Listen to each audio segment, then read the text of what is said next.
Y ahora tenemos que referirnos a la nueva controversia que hay sobre el uso o no uso de IECA o ARA2 en pacientes hipertensos con COVID. Les quiero mostrar este gráfico para tener la base para poder explicarnos por qué las distintas hipótesis. Y esto es un tema fascinante, la verdad. Empecemos de nuevo. El angiotensinógeno es transformado por la renina en el riñón en angiotensina 1. La angiotensina 1 es transformada por la enzima convertidora en angiotensina 2, que como dijimos, es la mala de la película. Normalmente cuando hablamos de disfunción endotelial, tenemos en el balancín el óxido nítrico, que es el bueno por un lado, y la angiotensina 2, que es la mala por el otro. Por lo tanto, mientras más activa, mientras más angiotensina 2 haya, peor. ¿Por qué? Porque actúa sobre el receptor AT1, y esta angiotensina 2, que va actuando sobre el receptor AT1, sí va a provocar efectos vasoconstrictores, aumentos de proliferación de fibrosis y aumento de inflamación. Y eso no es bueno para nosotros. Pero Diosito hizo todo perfecto, por lo tanto, ustedes pueden ver que si tomamos la angiotensina 2, hay otra cadena que se llama cadena no canónica, que es cuando está presente la enzima convertidora 2. Y la acción de la enzima convertidora 2 es transformarla de la angiotensina 2 en angiotensina 1,7. Y la angiotensina 1,7 va a actuar sobre el receptor AT2, que es antiinflamatorio y es vasodilatador, por lo tanto es muy bueno. Y por otro lado, a nivel de la angiotensina 1, la AC2 también lo transforma en angiotensina 1,9. Y ese 1,9 actúa ya sea clivado por la enzima convertidora en angiotensina 1,7 y por lo tanto va a actuar también sobre la AT2. Pero lo importante también acá es que como está actuando la ACE transformando la angiotensina 1,9 en angiotensina 2, compite con esta enzima convertidora, entonces hay menos formación de angiotensina 2. Esa homeostasis, ese balance es fundamental. Ahora, los IECA y ARA2 van a actuar solamente sobre el receptor AT1, por lo que se expresa más la enzima convertidora 2, que actuaría básicamente solo en el AT2, lo que lleva obviamente a una respuesta vasodilatadora y antiinflamatoria. Esto es muy relevante y ha quedado demostrado en experimentos hechos el último tiempo, en modelos experimentales, que la acción de la ECA1 es proinflamatoria y vasoconstrictora, mientras que la acción de la ECA2 es vasodilatadora y antiinflamatoria.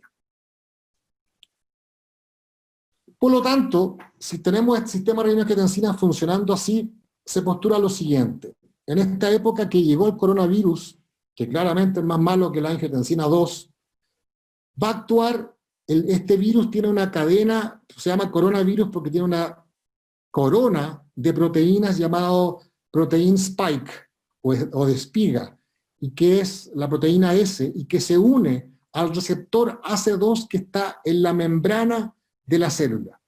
Al unirse, este receptor AC2 internaliza el virus dentro de la célula y llevándolo a replicarse y a producir el daño tanto pulmonar, cardiovascular, encefálico, renal y vascular que todos sabemos.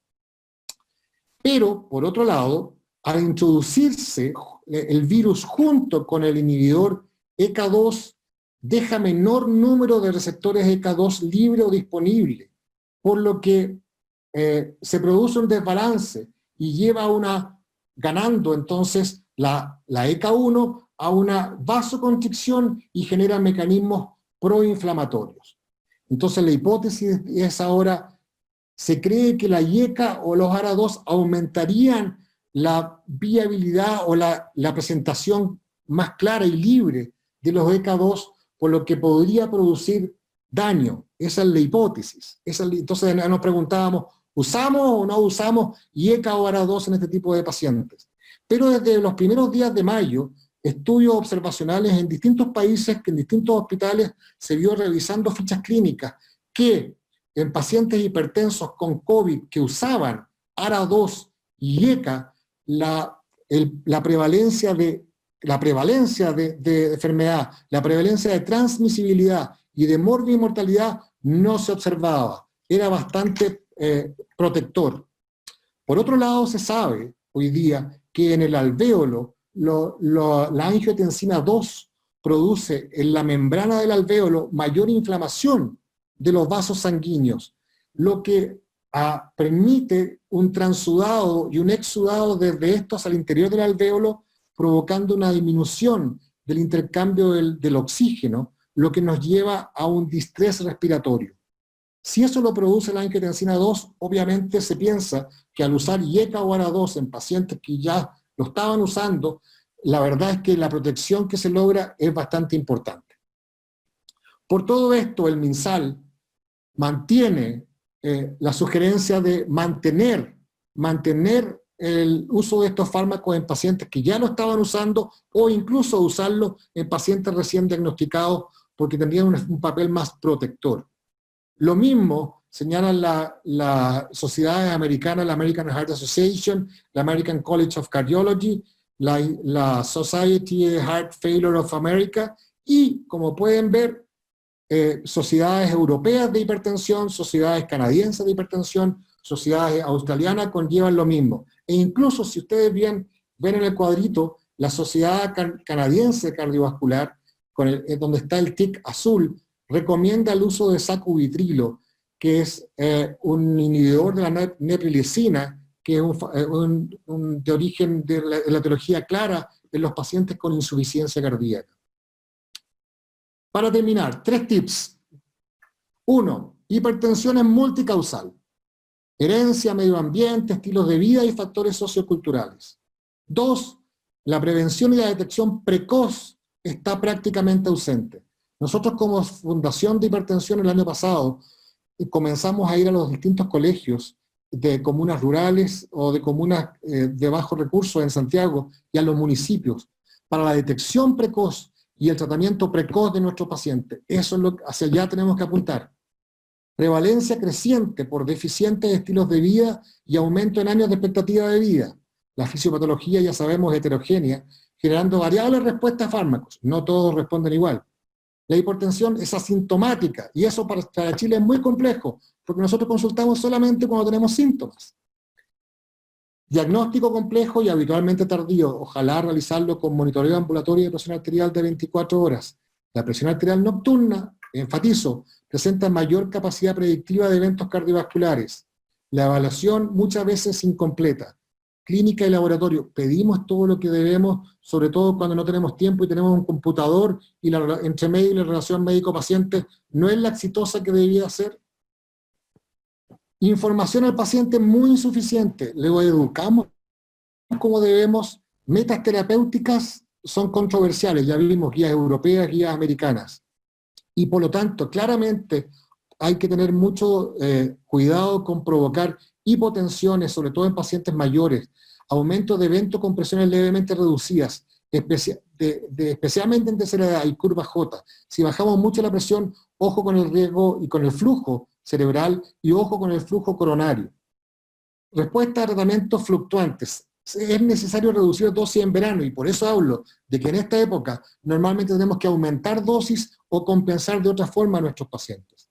Habitualmente coexisten con otros factores de riesgo que aumenta el riesgo cardiovascular. Inercia médica, muy frecuente. Promover el autocontrol de presión arterial con registros realizados en condiciones basales.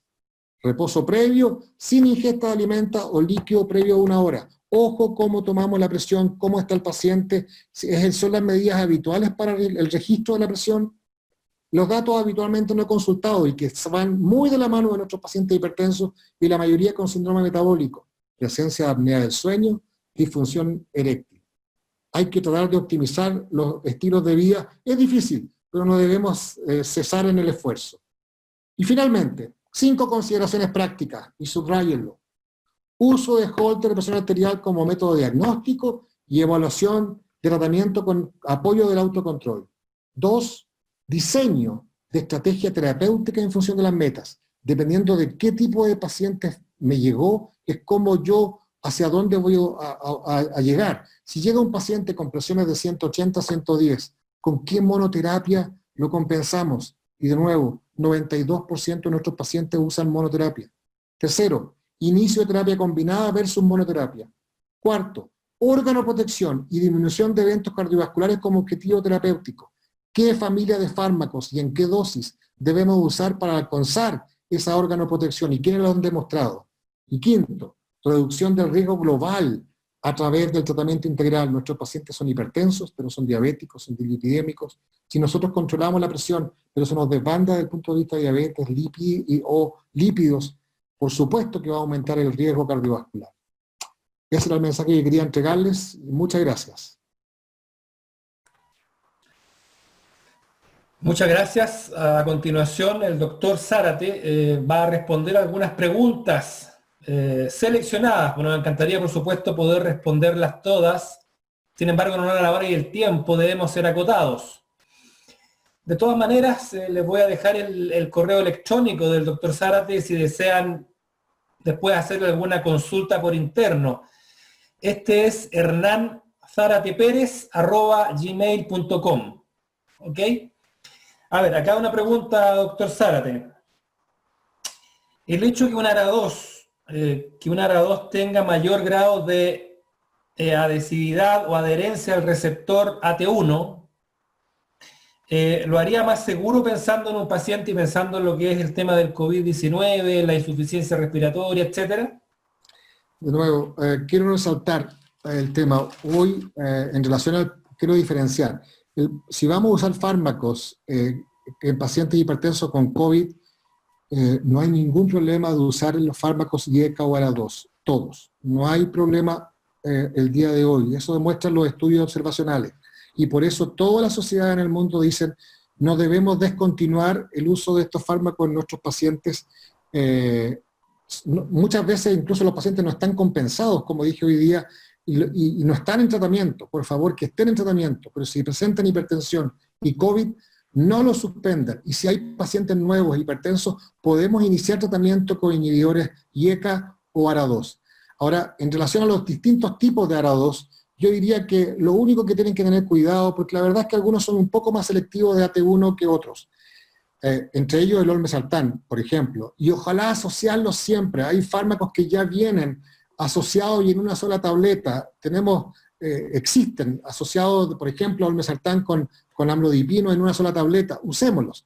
Pero yo diría que el que deben tener cuidado es de usar el losartán. No porque no vaya a resultar, sino que es el que debe usarse 2 veces al día. Entonces, si estamos hablando de pacientes que tengan un tratamiento más sencillo y que tengan mayor cobertura, ojo. Y si vamos a usar losartán, que usemos el original y que, ojo con la evaluación de un tratamiento en hipertensión, solamente con losartán, que a veces se usa una tableta o 2 al día, pero no les cubre con eso las 24 horas, y menos en monoterapia. Perfecto. Cristóbal Figueroa consulta, opinión del doctor Zárate con respecto a los diferentes ARA2 y su relación precio-eficacia. Bueno, algo contesté recién, pero es claro, lo que acabo de decir, ojalá, yo no tengo no yo, en general, la Fundación de Hipertensión y todos los que estamos en esto, somos muy pro sartanes, porque son fármacos excelentes que tienen las características de las que hablé, y la verdad es que costo-eficacia, la verdad es que ojalá tengamos el fármaco con el más bajo costo y que sea muy eficaz, y entre ellos están los sartanes. Yo motivaría a que usemos los sartanes originales. Insisto, el olmesartán, el telmisartán, los valsartán, hay distintos tipos de sartanes. Yo usaría cualquiera de ellos, pero ojalá que vengan asociados o con algún diurético o con amlodipino.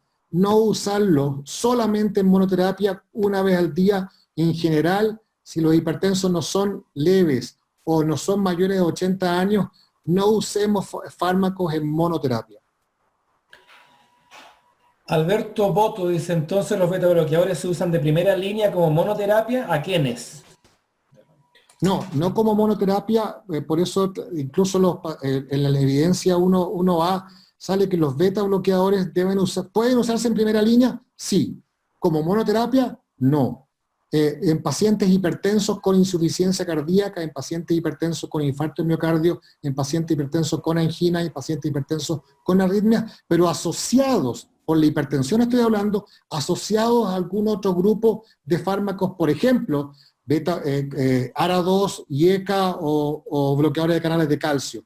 Esa es la respuesta. No solos en monoterapia, pero sí en primera línea. Perfecto. Sí, acá una persona pregunta, dice, él utiliza clortalidona, sin embargo, dice, como vio en la presentación, estos, según la presentación, no reducen la morbimortalidad y tampoco son muy eficaces ni tienen mucha evidencia en diabetes. Entonces, ¿qué recomendaría en vez de la clortalidona para justamente considerar estos elementos? Sí, la clortalidona es bastante neutro en eso, pero la que yo no usaría es la hidroclorotiazida, porque además la usamos en dosis bastante altas, y eso provoca diglicemias y provoca alteraciones de los lípidos. La indapamida claramente, si tenemos que escoger un diurético, por su acción dual, porque la indapamida no solamente actúa como diurético, sino que además como vasodilatador.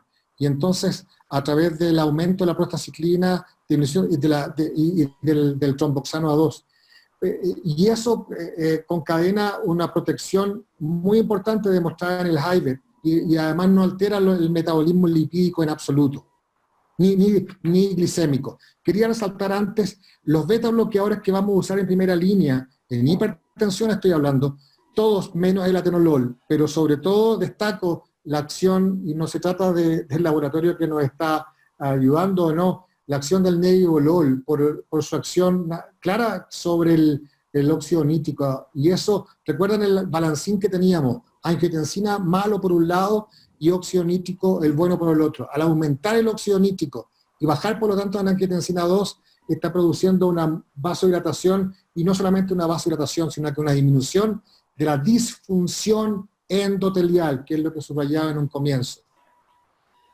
Perfecto. Bueno, acá hay un espectador anónimo que dice, hola, felicitaciones por la presentación. ¿Está indicado ejercicios como HIIT en bicicleta estática en pacientes hipertensos? ¿Cómo es el manejo farmacológico en caso que presente hipercalemia? Sí, es importante, gracias por la pregunta. Cuando lo puse al final nomás, pero todas las medidas de hábitos, de cambio de estilo de vida, con una de las cosas fundamentales, no solamente por la hipertensión, sino que por la prevención de diabetes, lo del síndrome metabólico, la obesidad, que el 75% de nuestra población en Chile está en sobrepeso, obesidad o obesidad mórbida.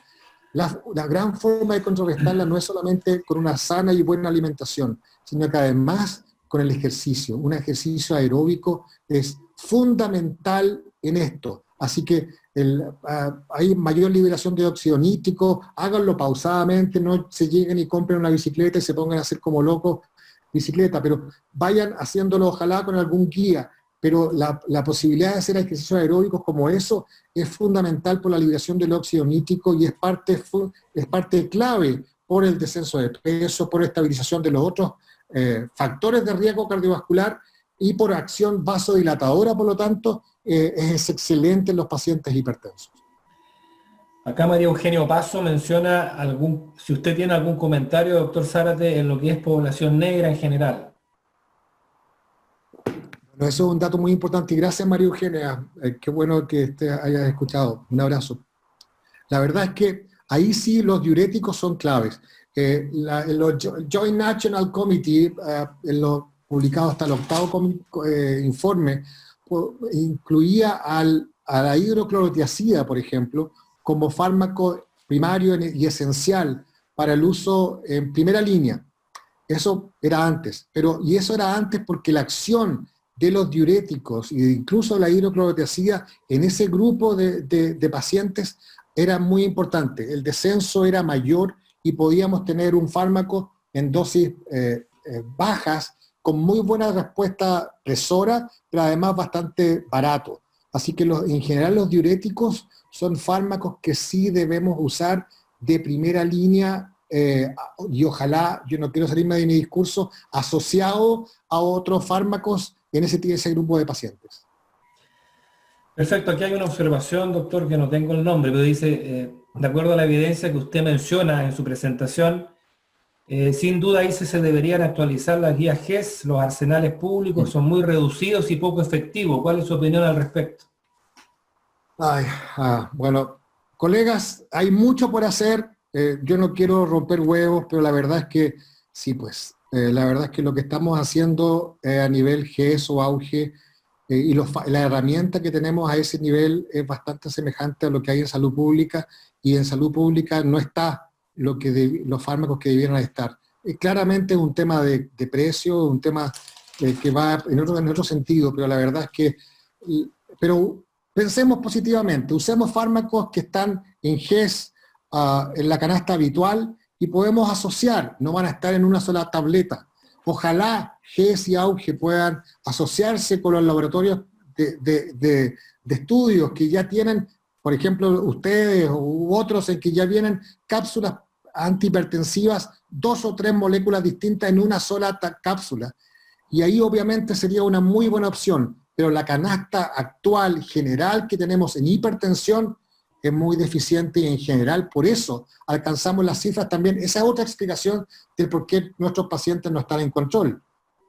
En diabetes tenemos un montón de opciones bastante mejores, pero en hipertensión la verdad es que las guías y la canasta AUGE que tenemos hoy día no es la que debiéramos tener. Doctor, acá Mónica Álvarez, bueno, a todos los panelistas ya pregunta, hay un estudio que muestra incluso mejoría en pacientes COVID con indapamida, ¿es verdad? No sé si lo puse en aprieto. Ahí sí que me puso en aprieto, no lo he visto. Ojalá sea así. Ahí voy a salirme un poco del tema del COVID, porque la verdad es que no lo conozco. Pero la verdad es que si vamos a hablar de indapamida, por favor, conózcanla, porque yo sé, muchas veces hago charla al respecto y me dicen indaqué. No, en Chile hace mucho tiempo, tiene un costo más elevado que la hidroclorotiazida, pero sus efectos son espectaculares. Recuerden el estudio HIVET, en que demostró incluso no solamente disminución de las cifras de presión, sino que además disminución del riesgo de morbimortalidad. Y eso hay que resaltarlo. Pero en cuanto a estudios que demuestren eso que me dice la doctora, no lo sé. Un par de preguntas más ya para ir cerrando. Boris Kuzminich dice, ¿alguna recomendación del doctor para el tratamiento antihipertensivo con disfunción autonómica concomitante? Wow. Ahí el tema es muy complejo. Ahí sí yo lo derivaría, y no estoy quitándole, apartándome de la pregunta, pero yo esos tipos de pacientes lo derivaría con cardiólogo. Hay que tener mucho cuidado. Obviamente el fármaco que debemos usar en ese tipo de pacientes son de baja dosis. Muy difícil que usemos beta bloqueadores en ese tipo de pacientes, pero si vamos a usar fármacos antihipertensivos, en ellos debemos usarlos, insisto, combinados, pero en bajas dosis. Recuerden el gráfico que mostré yo en ese estudio que hicimos en el CESFAM de la Florida. Siempre partíamos combinados, pero en la dosis más baja, y sobre todo en esos pacientes en que tenemos que tratar de equilibrar ambas patologías. Gracias, doctor. 2 preguntas más y cerramos. Una dice, en general las guías, dice, en las guías que usted mostró, los beta bloqueadores no son primera línea. Sin embargo, por lo que tengo entendido, hay algunos beta bloqueadores que sí se podrían utilizar en primera línea.